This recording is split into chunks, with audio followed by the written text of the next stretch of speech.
할렐루야. 하나님의 은혜와 사랑으로 복되고 아름다운 하루가 되시기를 바랍니다. 다 같이 사도신경으로 신앙 고백 같이 하심으로 새벽 예배 하나님 앞에 같이 드리십니다.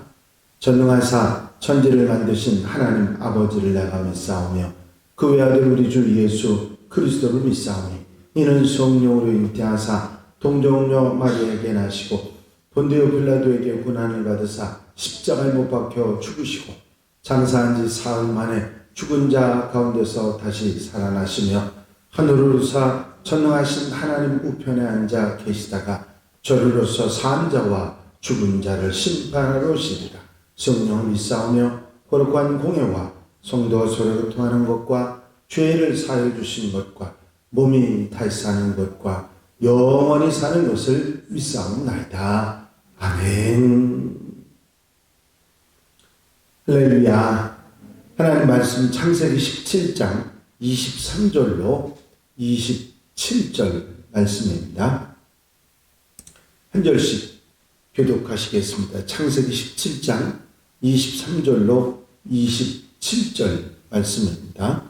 이에 아브라함이 하나님이 자기에게 말씀하신 대로 이날에 그 아들 이스마엘과 집에서 태어난 모든 자와 돈으로 산 모든 자, 곧 아브라함의 집사람 중 모든 남자를 데려다가 그 포피를 베었으니 그의 아들 이스마엘이 그의 포피를 벤 때는 13세였더라. 다 같이 읽으십니다. 그 집의 모든 남자, 곧 집에서 태어난 자와 돈으로 이방 사람에게서 사온 자가 다 그와 함께 할례를 받았더라. 아멘. 할렐루야. 본문 말씀은 하나님과 아브라함 간에 있었던 약속과 그 표징으로 행하라고 했던 할례의식이 그대로 이루어지는 내용의 과정을 말씀하고 있습니다. 아브라함과 사라가 이름을 바꾸어 계명을 하고 하나님의 약속을 확인받았고 그리고 이제 하나님의 백성으로서 몸에 표식을 갖는 할례 의식을 실행을 합니다. 아브라함은 하나님의 영광이 그를 떠나서 하늘로 올라간 뒤에 그 당일 그 일이 하나님과의 약속과 이런 일들이 있었던 그 당일날 즉시 할례를 시행합니다. 여기 23절에 보니까 이 날에 바로 당일 그날을 얘기하는 것이죠. 이 날에 하나님의 명령을 즉시 순종하는 것을 볼 수 있습니다. 이처럼 진정한 순종이라고 하는 것은 명령이 있을 때 주의 뜻을 지체하지 않고 즉시 이행하는 것을 순종이라고 우리는 말할 수 있을 것입니다. 순종은 며칠 동안 고민해보고 생각해보고 따져보고 이해 득실을 살피고 그래서 하는 것이 순종이 아닙니다. 이해가 안 돼도 받아들이기 어려운 것도 즉시 지체하지 않고 행하는 것, 바로 이것이 순종이라고 하는 것이죠. 우리의 순종이 정말 아브라함과 같은 그런 순종이었는지 아니면 여러 가지 상황을 돌아보고 그렇게 한 것이었는지 한번 생각해보고 나도 진정한 아브라함과 같이 순종의 사람이 되어야 되겠다. 그런 결단과 자세가 있어야 될 줄로 믿습니다. 아프리카에서 선교 활동을 하던 선교사님이 그 성경을 그 원주민 말로 이렇게 번역을 하고 계셨는데 하시다가 어려운 그런 어려움에 직면을 했습니다. 그게 뭐냐면 성경의 가장 중요한 단어 중에 하나가 바로 이 순종이라고 하는 단어인데 그 원주민 말에는 이 순종이라는 말에 적당한 단어가 없었던 것입니다. 그것을 찾느라고 굉장히 고민을 하고 있는데 하루는 그 선교사가 마을 광장 안으로 걸어가고 있는데 저쪽에서 이 선교사님이 기르는 개가 막 달려오고 있었습니다. 그 개가 이렇게 달려오고 있는데 선교사한테 오는 게 아니라 엉뚱한 데를 이렇게 가고 있길래 그 개를 본 선교사님이 휘파람을 불고 휘파람을 탁 불어서 그 개가 선교사님이 거기 있다는 걸 알게 했습니다. 휘파람 소리를 들은 개가 탁 고개를 돌리더니 막 그 즉시 선교사님에게 달려왔습니다. 마침 길 옆에 앉아있던 그 원주민이 그 광경을 보고서는 이런 얘기를 했습니다.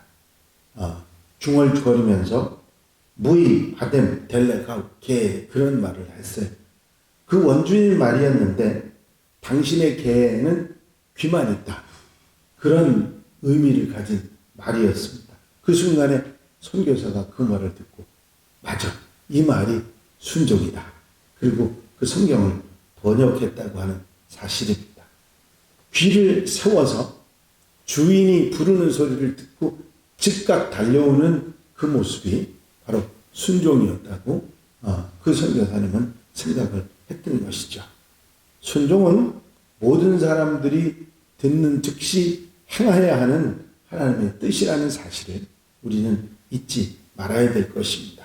아브라함은 하나님의 말씀대로 자신과 이스마엘만, 식구들만 할례를 받은 것이 아니라 아브라함 집에 있는 모든 남자, 돈으로 산 그런 이방인들도 집에서 태어난 자도 모두 다 할례를 받게 했던 것이죠.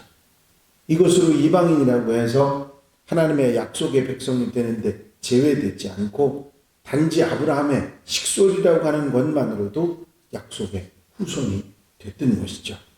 하나님의 특별한 아브라함 사랑을 볼 수 있는 그런 구절이기도 합니다.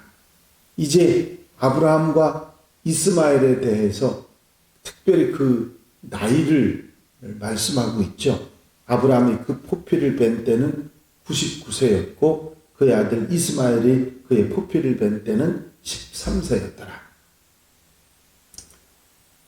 아브라함이 속으로 웃으면서 아이고 100살 내가 그러면서 100세라고 말하고 한 17절은 하군 달이 여긴 99세라고 17절에서 나왔던 100세라고 하는 말은 만 100세를 이야기 딱 100세라고 하는 나이를 말하는 게 아니라 100살이 다 된 내가 그런 의미를 가지고 있는 것이고요.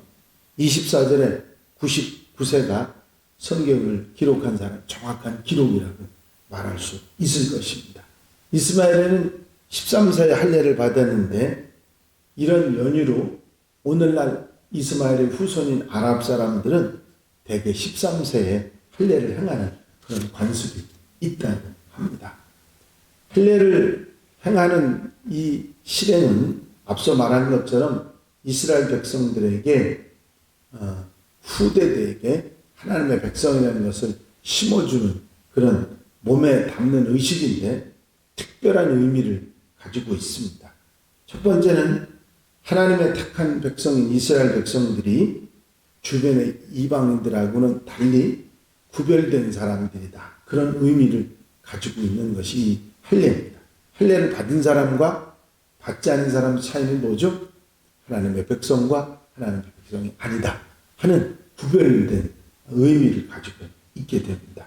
또 자신을 죄로부터 정결하게 해서 스스로 성결하게 해서 구별된 거룩한 하나님의 백성으로 사는 그런 깨끗한 삶을 살아가는 사람들이다 하는 의미를 가지게 됩니다. 아담으로부터 내려오는 죄와 부패함을 벗어버리고 하나님의 사람으로 살아간다고 하는 의미를 가지고 있고 그 이전의 삶은 무가치하게 여기고 하나님의 은혜로 거듭난 새 피조물로 살아간다고 하는 선언적 의미가 있는 것이 바로 이 할례였습니다. 그래서 이 구별되고 새롭게 살아간다고 하는 하나님의 백성된 그런 모습의 표시의 할례를 이 의미의 중요성 때문에 마음의 할례를 중요시해서 말하는 신앙 선배들이 많이 있습니다. 신명기 10장 16절에 보면 그러므로 너희는 마음의 할례를 행하고 다시는 목을 곧게 하지 말라. 물론 그 사람들이 몸으로 할례를 받은 사람이었지만 그거보다 더 중요한 게 마음의 할례라 하는 것을 신명기부터 말씀하고 있습니다. 예레미야서의 예레미야 선지자는 유다인과 예루살렘 주민들아 너희는 스스로 할례를 행하여 너희 마음 가죽을 베고 하는 말이 나옵니다. 마음 가죽을 베고 마음의 할례를 받는 것을 더 소중하게 말하고 표현하고 있죠. 로마서 2장 29절에 보면 오직 이면적 유대인이 유대인이며 할례는 마음에 할지니 영에 있고 율법 조문에 있지 아니한 것이라. 그 칭찬이 사람에게서만이 아니요 다만 하나님에게서니라 하는 말씀이 나옵니다. 바로 사도 바울이 할례는 마음에 하는 것이다. 그렇게 말씀하고 있는 것이죠. 마음의 할례를 행하고 마음 가죽을 베고 할례는 마음에 할지니 이런 말래 할례를 의식보다 그 의미, 할례의 의미가 중요하다 하는 것을 말씀하는 걸 볼 수가 있습니다. 항상 어디에서든지 마음의 할례를 생각하고 하나님의 택한 백성답게 성결한 구별된 삶과 믿지 아니하는 사람들과 다른 삶을 살아가는 아담으로부터 그 이어온 죄의 사실을 끊어버리고 새로운 피조물의 삶을 향해서 나가는 그런 성도들, 바로 하나님의 사람들이 되어야 될 줄 믿습니다. 바로 이것은 생각해보고 행해야 될 것이 아니라 아브라함처럼 즉시 순종하는 그런 삶의 모습을 우리에게 있게 해야 될 것입니다. 언제 어디서도 마음의 할례를 받은 사람으로 그 의미와 그 뜻을 잊어버리지 않고 늘 마음에 담고 살아가는 하나님의 사람들, 구별된 하나님의 백성으로 살아가는 하나님의 자녀들이 다 되시기를 주의 이름으로 축원합니다. 기도드리십니다. 사랑과 은혜가 용심 안에서 아버지 하나님, 몸에 받는 할례도 중요하지만 마음의 할례를 행하라고 말씀하셨던 사도 바울의 말씀을 다시 한번 듣고 또한 마음의 할례를 중요시했던 신앙 선배들의 말씀을 다시 한번 새김질할 수 있도록 인도하시는 종을 감사를 드립니다. 마음의 할례를 받은 자로서 하나님의 백성으로 부끄럽지 않게 살아갈 수 있게 하여 주시옵시고 받은 사명 잊어버리지 않고 잘 감당해서 하나님 앞에 영광 돌려드리며 기쁘고 감사하고 복되게 사는 귀한 한 날이 되게 하여 주시옵소서. 오늘도 기도하는 성도들의 기도를 들어 넉넉하고 풍성한 은혜로 함께 하시는 복된 날로 삼아 주시옵소서. 허락하시고 함께 하시고 성령께서 도와 주실 줄로 믿사옵고 예수 그리스도의 이름으로 기도하옵나이다. 아멘. 주님 가르치신 기도 함께 드리십니다. 하늘에 계신 우리 아버지시여 이름이 거룩히 여김을 받으시오며 나라의 마옵시며 뜻이 하늘에서 이루어진 것 같이 땅에서도 이루어집니다. 오늘날 우리에게 일용할 양식을 주옵시고 우리가 우리에게 죄 지은 자를 사하여 준 것 같이 우리 죄를 사하여 주옵시고 우리를 시험 들지 말게 하옵시며 다만 악에서 구하옵소서. 나라와 권세와 영광이 아버지께 영원히 쌓옵나이다. 아멘. 이 시간 기도하실 때에 교회 품과 발전을 위해서 공통기도 제목들 위해서 중보기도할 분들 위해서 기도하시고 자유롭게 기도하시다가 돌아가시겠습니다.